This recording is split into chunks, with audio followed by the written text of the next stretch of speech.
All right, welcome back to the deep dive. You guys sent in some really fascinating stuff for us to go over, specifically some excerpts from Sun Tzu's The Art of War. And yeah, we're looking at chapter 7 on maneuvering. Maneuvering. So, when we first saw this, we thought, well, ancient military strategy. How is this going to be relevant? Right. But the more we dug into it, the more we realized how much wisdom there is, and especially when it comes to tactical movement and strategic positioning. And actually... Yeah, so we're hoping this is going to be one of those episodes where you walk away with a whole new understanding. Well, and it's really interesting because maneuvering was considered the most difficult aspect of warfare by Sun Tzu himself. Oh, wow. So it's not just about, getting from A to B. Right. It's really about, how can you make the longer route the most direct path to success? And how can you use misfortune to your advantage? Okay, I like that. So, all right, let's jump right into this idea of the artifice of deviation. So Sun Tzu talks about how you should actually deliberately take a longer, a more roundabout route Oh, okay. in order to reach your goal before the enemy can. Hmm. And he says, this shows knowledge of the artifice of deviation. It seems counterintuitive, doesn't it? Like, wouldn't you just want to take the shortest route? It does seem counterintuitive, especially when you think about our inclination to be as efficient as possible. Right. But the thing is, the direct approach is something that your opponent might expect. They might have already sort of planned for that. And by you taking that unexpected route, Yeah. you're actually able to sort of sidestep their strengths and exploit any vulnerabilities that they haven't considered. Oh, okay. So it's almost like the element of surprise here is key because psychologically they're focused on this one avenue. Yeah. You're coming in from somewhere totally different. Mm-hmm. And I think even outside of a military context, like in negotiations, you see this sometimes. Yeah. Where instead of confronting somebody directly about an issue, you kind of take a roundabout way to get to that issue. Yeah, that's a good point. And that can actually be more effective. It's sort of like it's like a feint in a game, right? You're kind of distracting them in one area, right, to gain the advantage in another area. Exactly. Okay, so then he goes on to talk about the dangers of forced marches. Yeah. So this is when you try to push your forces too hard to gain like a quick victory. Right. And the losses that he outlines are actually pretty shocking. They are, yeah, they are. And he does a really good job of quantifying that risk. Yeah. So for example, let's say you order a march, of 100 lines. Okay. It's like 50 kilometers, roughly, 30 miles. Okay, so a pretty good distance. That's a big distance. Yeah. And you're forcing your troops to march at double speed without rest. Right. He says that the leaders of all 3 divisions, they would be lost, and only 10% of the army would reach the destination. Oh, wow. So the strongest, they would be like totally exhausted. Yeah. The weakest would fall behind. Right. And you can see how, this principle is not just for military campaigns. Right. This is applicable to anything that you're trying to do that requires sustained effort. Yeah. Like if you push too hard in the beginning, Right. without accounting for that long-term, need, Right. then you're going to burn out. Right. You could lose a lot down the line. Yeah. And it doesn't even have to be that far. I mean, he gives the example of like a 50-line march. Right. You're still going to lose a lot of your troops, even just a 30-line. Right. Like it's emphasizing how difficult, how much of a toll Right. just the physical act of moving all these people takes. Right. It takes on everyone. It does. And it also it brings in the element of the baggage train. Right. The provisions, the supplies. So, the logistics. Logistics, exactly. Which is something that, we often overlook. Yeah. We think, oh, we can just go. But without those provisions, that supply line, You can't sustain it. you can't sustain it. Yeah. And that's a great example of how, you need to have that kind of practical Yeah. The practicality. in order to execute your strategy. Okay. So then he goes on and Mm-hmm. he talks about the importance of understanding the terrain. Yes. And he's not just talking about, having a map. He's talking about really deeply know the mountains, the forests. Right. The face of the country is how he puts it. Oh, okay. I like that. The pitfalls, the precipices, marshes, The marshes. Yeah. swamps. Oh, wow. And what I think is so cool about this is that he really highlights the importance of having local guides. Right. Because, you can have a map, Yeah. but the local guides are going to know those little details. The little It can make all the difference, like the hidden pathways, the water sources, potential hazards. And it really kind of paints a picture of how ancient warfare actually worked. It wasn't just about, having some theoretical knowledge. It was about actually being there on the ground. Yeah, yeah. So I guess the question is, how does that understanding of the terrain connect to that artifice of deviation? That's a great question. And I think the connection is that the more you understand the terrain, the more you're able to identify those unexpected routes. Right. Because if you don't know what the alternative paths are, you can't deviate. That makes sense. So the terrain itself dictates what is possible, Okay. And that local knowledge, it can help you turn a potential obstacle into a strategic advantage. That's a great point. If you know how to use it. Okay. And something that he talks about a lot is deception. Yes. He says, in war, practice dissimulation and you will succeed. Yeah, it's very direct. Yeah, it's like very to the point. And I think that is really one of the foundational principles here, because the artifice of deviation itself is really about being deceptive. Yeah. You're misleading your opponent. Yeah. And so when he says practice dissimulation, he's not just talking about lying. He's also talking about, creating ambiguity. Right. Using feints. Yeah. Distractions. Keeping them guessing. Keeping them guessing, yeah. Okay. Then he talks about timing. Yes. He says, move only if there is a real advantage to be gained. If not, wait. Right. It seems simple, but I can imagine in the heat of the moment, oh, yeah. it would be hard to resist, just like. Yeah, it would be hard to resist that urge. But I think he's highlighting here that patience is a very valuable skill. Because... in any situation, really. In any situation, yeah. You don't want to act just for the sake of acting. Right. If there's no clear benefit, then you're potentially exposing yourself. Right. And squandering your resources. Right. Sometimes the best thing you can do is wait. Wait for the right opportunity. Yeah. Or wait for your opponent to make a mistake. Yeah, that makes sense. And, he also talks about how whether you should concentrate or disperse your troops, it really depends on the situation. Right. There's no one rule. Okay, so this is where I thought it got really interesting, because he starts to use all these almost poetic analogies to describe how to move effectively. Yes. Like rapidity of the wind, compactness of the forest. Yeah, no, love these. Rating like fire, immovability like a mountain. Right. Plans dark as night, impenetrable, striking like a thunderbolt. It's so vivid. Yeah, it's so vivid. And he's not just, these aren't just colorful descriptions. Yeah. There's meaning behind each one, right? Yeah, they all represent like a specific strategic principle. Oh, okay. So break some of those down for us. So, for example, like rapidity of the wind. Okay. That's talking about how important speed is. Yeah. And surprise when you're actually executing a plan. Okay. Compactness of the forest is talking about. Like being unified? Unified, disciplined formation. Okay. Rating like fire. That's about being swift when you're attacking. Okay. And having a really strong impact. Okay. Then you have immovability like a mountain. Yeah. That's about having a really strong defense. Right. Being resilient. Okay. Clans dark as night and impenetrable. Yeah. That one's all about secrecy. Right. Deception. Okay. And then finally you have striking like a thunderbolt. And that just embodies the power of that decisive action. Okay.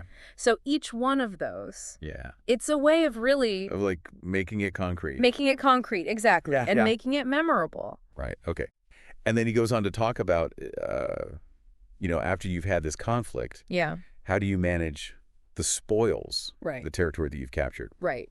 And he says you should distribute that among the soldiers. Yes, absolutely. Why is that so important? Well, I think he's recognizing that the soldiers are the ones who are putting in all the effort. Right. They're taking the risks. Yeah. And so by sharing the rewards, right, you're basically incentivizing them. Okay. You're acknowledging their contributions. Yeah. And you're building loyalty. Right. It's creating that sense of shared purpose. Right. So you're investing in the future too. Exactly. Okay. And then he lays out some, what he calls principles of action. Right. So don't act without careful forethought. Yes. Only move if you're certain of achieving a gain. Right. And attack only if your position is critical. Mm. And he also warns against acting out of anger or personal feelings. Right. And he says all movement should be advantageous. Otherwise, Yeah. staying put is better. Right. And then he brings it back to that. He does. He always brings it back.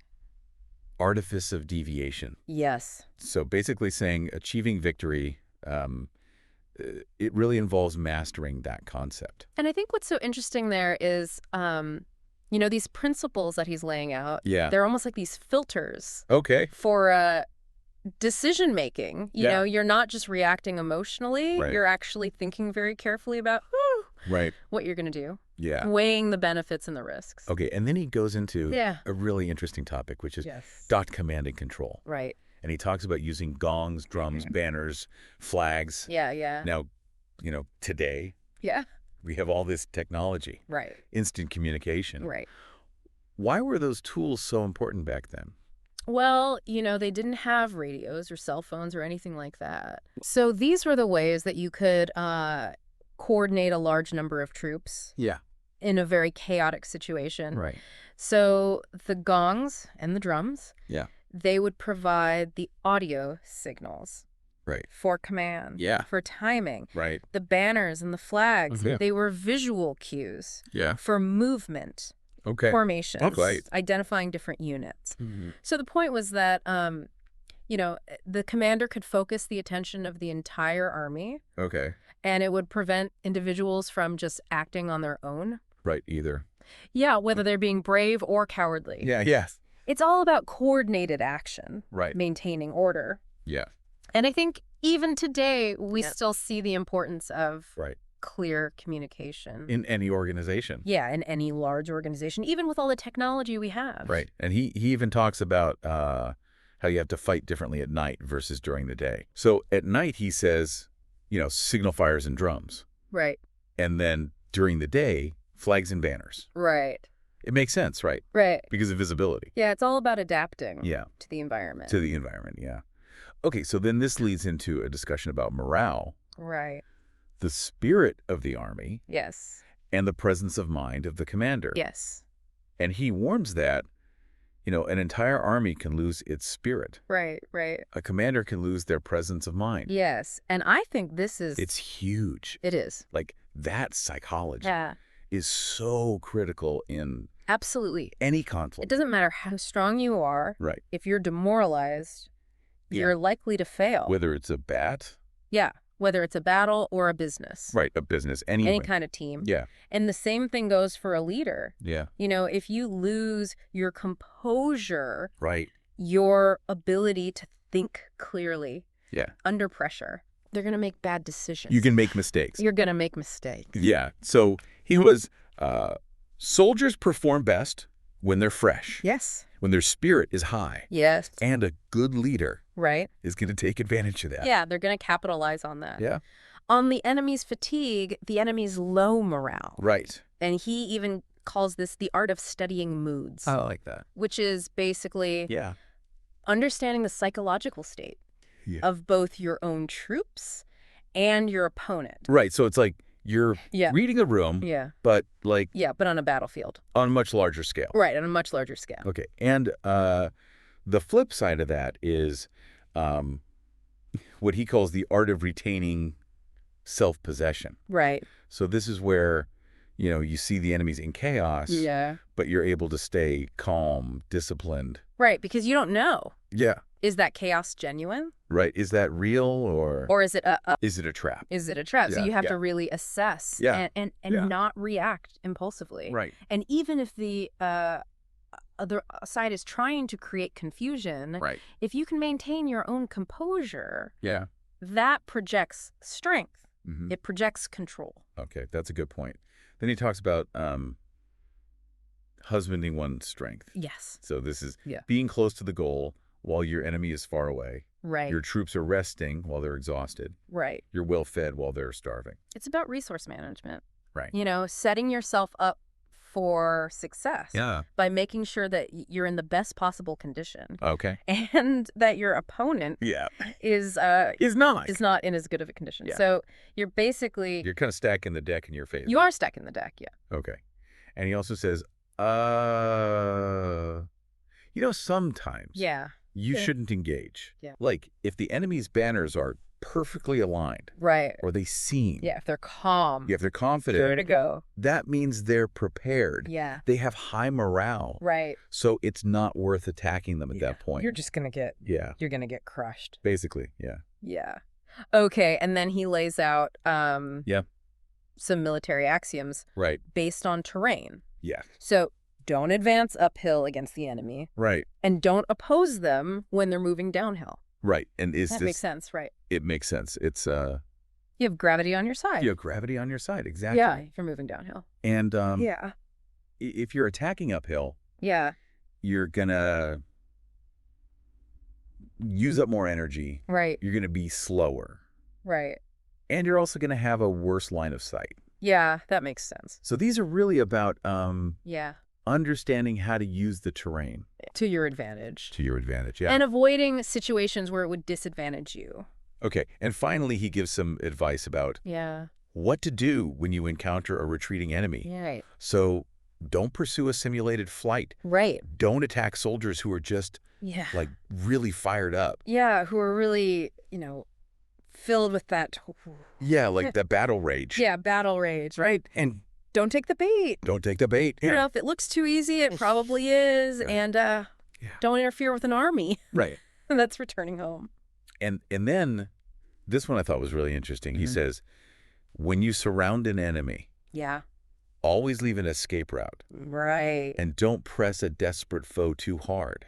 Right. And I think this is who is that? This is really insightful because first of all, that simulated flight could be a trap. They could be trying to lure you in. Right. Second of all, those soldiers who are really fired up, they're unpredictable. Yeah. And they're really dangerous. They're not thinking clearly. No, they're not. Yeah. And then the bait, that could lead you right into an ambush. Right. And then that army that's returning home, if you try to interfere with them, they might turn around and fight even harder because they're desperate. It's desperate, yeah.